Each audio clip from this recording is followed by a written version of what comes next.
민수기 3장 40절에서 51절까지 말씀을 살펴보도록 하겠습니다. 40절과 41절은 이스라엘의 장자를 대신하는 레위인을 언급합니다. 하나님께서 이스라엘을 계수할 때에 전쟁에 나갈 수 있는 20세 이상을 계수하라고 하셨지만 이번에는 태어난 지 1개월 이상 된 모든 남자를 계수할 것을 명령하십니다. 하나님께서는 이스라엘 자손의 처음 난 자 대신에 레위인을 하나님께 돌리라고 하시며 이스라엘 처음 난 자에 대한 하나님의 소유권을 강조함으로 하나님의 하나님 되심을 드러냅니다. 하나님께서 소유권을 강조하시는 근거가 무엇일까요? 출애굽 당시 애굽에 내린 재앙을 통해 애굽의 초태생들은 모두 죽임을 당했지만 이스라엘은 하나님의 은혜로 장자 재앙에서 구원받음으로 애굽에서 나올 수 있었습니다. 하나님께서는 장자 재앙에서 살아남은 모든 장자를 자신의 소유로 확증하고 계신 것입니다. 이스라엘 장자가 하나님께 드려져야 하는 것처럼 이스라엘 백성들의 모든 초태생 짐승들도 하나님께 구별해야 드릴 것을 명령합니다. 이를 통해 하나님은 이스라엘 전체에 대한 소유권을 강조하고 있습니다. 모세가 여호와께서 자신에게 명령하신 대로 이스라엘의 1개월 이상 된 모든 남자를 계수하니 모두 22,273명입니다. 앞서 계수한 레위인의 숫자는 모두 22,000명이었습니다. 이스라엘 자손의 장자가 레위 자손보다 273명이 더 많았기에 이를 해결하기 위해서 하나님께서는 속전을 낼 것을 명령합니다. 한 사람의 5세겔의 성소세겔을 내고 속할 수 있게 하셨습니다. 속하다라고 하는 것은 다른 사람이 대신 값을 지불하거나 그 값에 상응하는 대속물로 내어주므로 어떤 사람이 종속되어 있는 사람에 대한 소유권을 이전받는다라고 하는 의미입니다. 왜 이런 속전을 요구하실까요? 하나님께 속함을 받고 받아들여지는 것이 전적인 하나님의 은혜이지만 속함을 받기 위해서는 큰 희생을 치러야 함을 알려주기 위함입니다.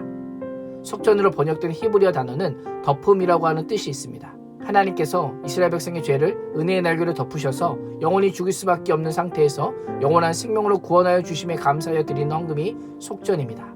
장자들에 대한 속전을 통해 하나님께서는 이스라엘 백성들에게 출애굽 사건을 기억하게 하셨습니다. 출애굽의 역사는 오직 하나님의 은혜로 구원받은 것임을 강조하며 믿음으로 고백할 것을 기대하셨던 것입니다. 속하다라고 하는 개념은 매우 중요합니다. 성경에서는 노예 신분이었던 이스라엘이 애굽에서 해방될 때 이 단어를 사용했습니다.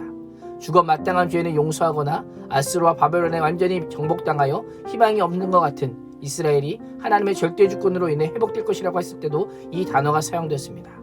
신약에서는 예수 그리스도께서 죄와 사망에 있는 죄인들을 구원하시기 위해 자신을 십자가에 속량하셨음을 의미할 때 이 단어가 사용되었습니다. 그런 점에서 속하다라고 하는 단어는 성도인 우리에게 매우 중요합니다.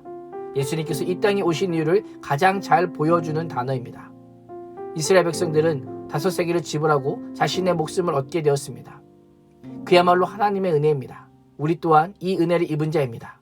죄로 인해 죽었던 우리들이 영원한 생명을 얻기 위해 한 것이 무엇입니까? 오직 하나님의 은혜입니다. 죄인인 나에게 찾아와 주시고 예수 그리스도를 나의 주 나의 하나님으로 믿은 것뿐입니다. 주님을 믿는 것조차 내 의지가 아니라 하나님께서 성령으로 말미암아 예수 그리스도를 믿는 믿음을 주셨기 때문에 가능한 것입니다.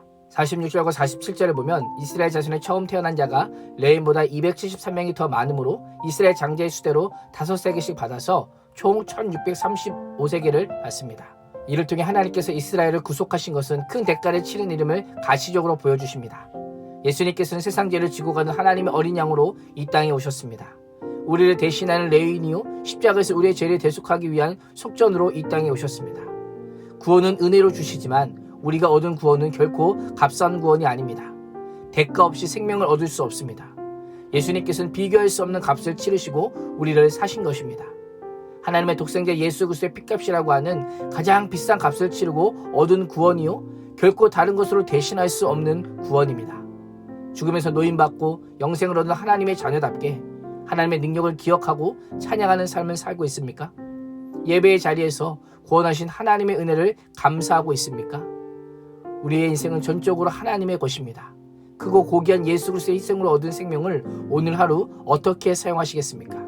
오늘도 우리의 생명과 재산의 주인이신 하나님을 위해 하나님의 뜻대로 하나님께서 기뻐하시는 일 위해 살아가는 복된 인생이 될 수 있기를 주님의 이름으로 축원합니다.